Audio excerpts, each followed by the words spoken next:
ايه حكاية اللعيب المصري اللي هرب من المنتخب؟ تعالى لما اقول لك، صدق ولا بد ان تصدق مع روماني غريب. احمد فؤاد لعيب في المصارعة، وكان في تونس وكسب الميدالية الفضية. المنتخب نام صحي بص ما لقاش احمد موجود. ايه اللي حصل؟ ايه اللي جرى؟ اخد الباسبور بتاعه وهرب على بلد اوروبية، وهيلعب هناك باسم بلد تانية غير مصر. طب ايه اللي حصل؟ ايه اللي جرى؟ ناس كتير عماله تتكلم خاين لبلده، عميل ومش عارف ايه. طب ما تيجي واحده واحده ونعرف هو عمل كده ليه. بصراحه انا اقتنعت بصراحه. احمد فؤاد من اللعيبه المتميزين جدا جدا جدا، ووصل بطولات كتير ومنها بطوله تونس. ولما اخد الجائزه الفضيه او الميداليه الفضيه، صرفوا له مكافاه الاولمبياد 16,000 جنيه. المنتخب الاتحاد المصري اخد 14,000 وادوله 2000. دي المكافأة. طب اللي 14 راحوا فين؟ قال لك ضرايب.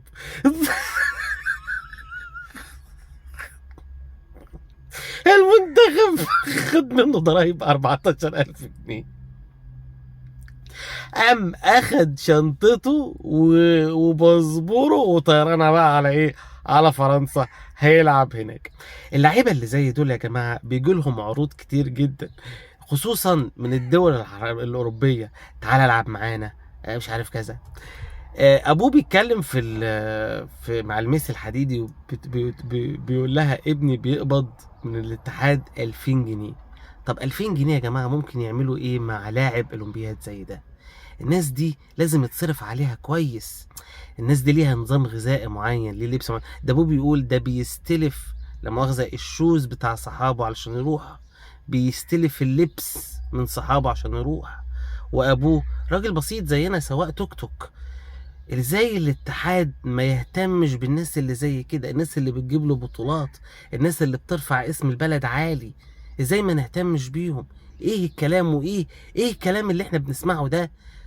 يعني طول حياته نفسه مثلا في بطولة ياخدها، ياخد له قرش كويس، تقوم انت مقاسمه في رزقه واخد ضرايب اللي انت عاوزها منه. ده بدل ما تصرف عليه كويس، بدل ما تصرف عليه كويس علشان يجيب لك ميداليات. طبعا ده بالنسبة لأي دولة تانية لقطة. تعالى، انا بس لو هصرف عليه كويس خلاص كده.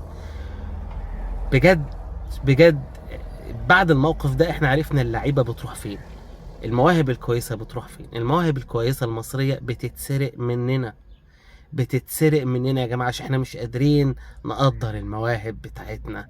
والله العظيم حرام. انا معاك يا احمد بجد، وربنا يوفقك في دولة تانية تقدرك وتحترمك وتتعامل معاك كأنك بني آدم فعلا، بتجيب لهم جوائز، وان شاء الله تلعب قدام مصر وتكسبنا ان شاء الله. انا معاك. عايز اسمع رأيك بقى، هل انت معاه ولا ضده؟ معاه في اللي عمله ولا لا؟ حاسس ان هو مظلوم ولا ظالم؟